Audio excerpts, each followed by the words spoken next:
garlic, onions, and ginger. So I'm going to slice everything up.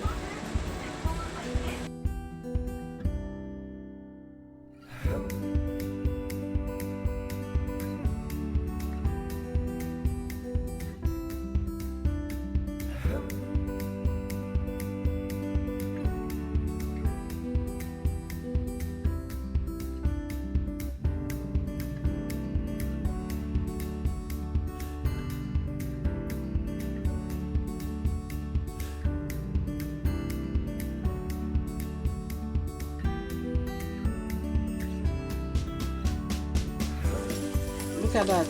The ginger combined with onions and garlic gives a very good aroma and a nice looking texture. Look at that. So now our onions is well sauteed. I'm going to pour in my tomato sauce and my tomato paste. So I'm using one can of tomato paste and one small can of tomato sauce.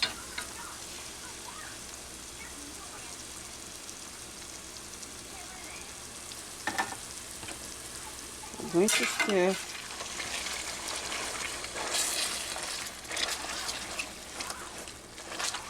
all together. Stir everything all together. The tomato sauce is going to make it more like it's going to give it more texture. I don't want it to be too thick. That was why I added some tomato sauce in it.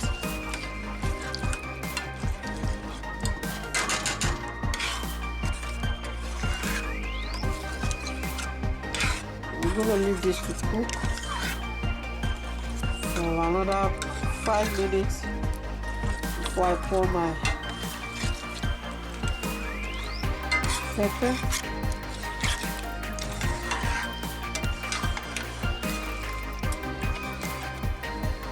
So right now I have my blended pepper.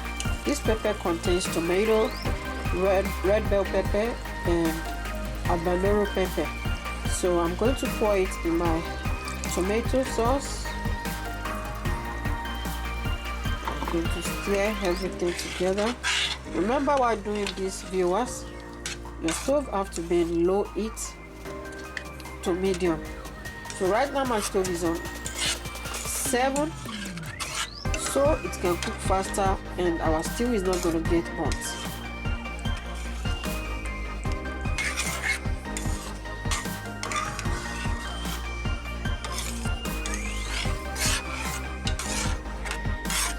That everything is all mixed up and you can see how it turns out. It's not too thick and not too thin.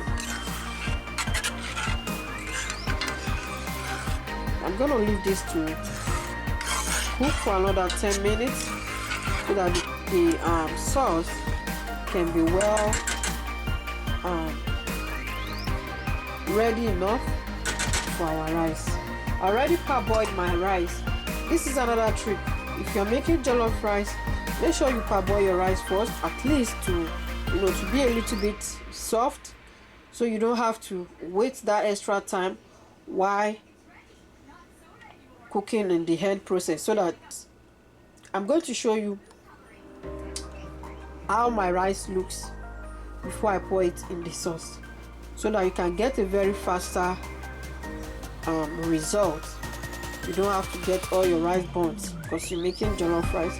This is good. This is a very easy process, so stay tuned. Oregano herbs. At the time of making this video, I realized I run out of curry, so my rice might not be as red as it should be because I don't have curry. But that's okay, we're still going to make it with what we have.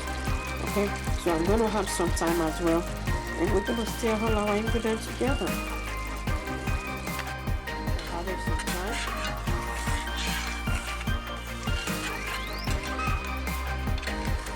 So don't be afraid to mix and match whatever you have at home.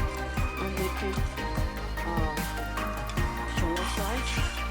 It doesn't have to be a perfect one, but at least try to, like mix and match sometimes. Look at that sauce. I love the way this turns out.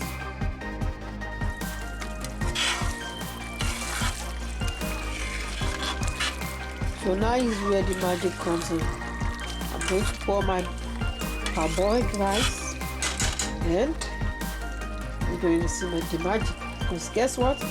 This is going to take us, the next process is going to take us like 10 more minutes for our jollof rice to be ready. So I'm going to pour it now. I make 3 cups of rice. So this is going to serve up to 5 people, and we can still have some left over. And I'm using basmati rice.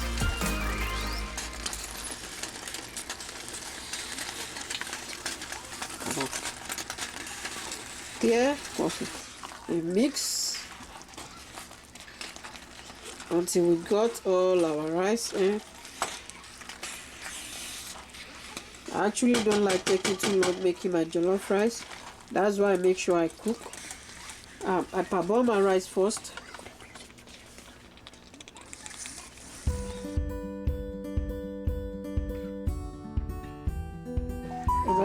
Remember the onions we set aside.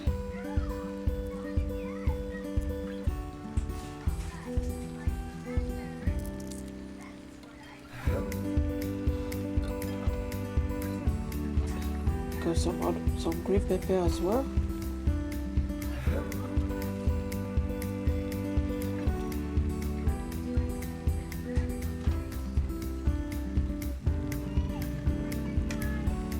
Green onions. My tomato.